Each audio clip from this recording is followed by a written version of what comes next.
এই বিল্লু দেখছিস বাবা কি অসহায় রে, তোর আইসক্রিমটা দিয়ে দে। চল এবার আমরা বাড়িতে যাই। আমি তো ওদেরকে ফলো করে পিছনে পিছনে গিয়ে দেখলাম, ওয়াও কত বড় লোক ওরা। বাড়িতে ঢুকে যাই। কেউ আছেন বাড়িতে? আরে এই সময় কি আসলো? আরে আপনি?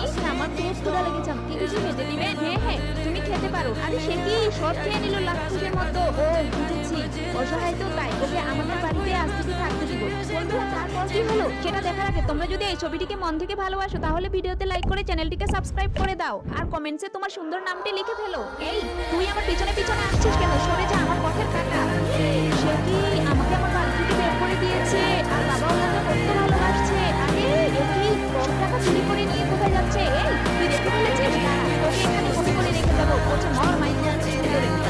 কি আনন্দ যে আমি কত টাকার মালিক হয়ে গিয়েছি। আবার পুলিশের চাই। ও আসলে লেট হয়ে গেছে। আরে বাড়ির এও কে করেছে? ওই মহিলাটা তো নাই, আমার বিল্লু তো নাই। এই তো সেই মহিলা। পুলিশ বাবু তাড়াতাড়ি ওকে অ্যারেস্ট করেন। এই বল আমার ছেলে কোথায়? আমি দ্রুত বাড়িতে যাই। আমার বিল্লুর না জানি কি অবস্থা। ওরে বিল্লু সোনা, আমার একটু ভুলের জন্য তোর আজ এই অবস্থা।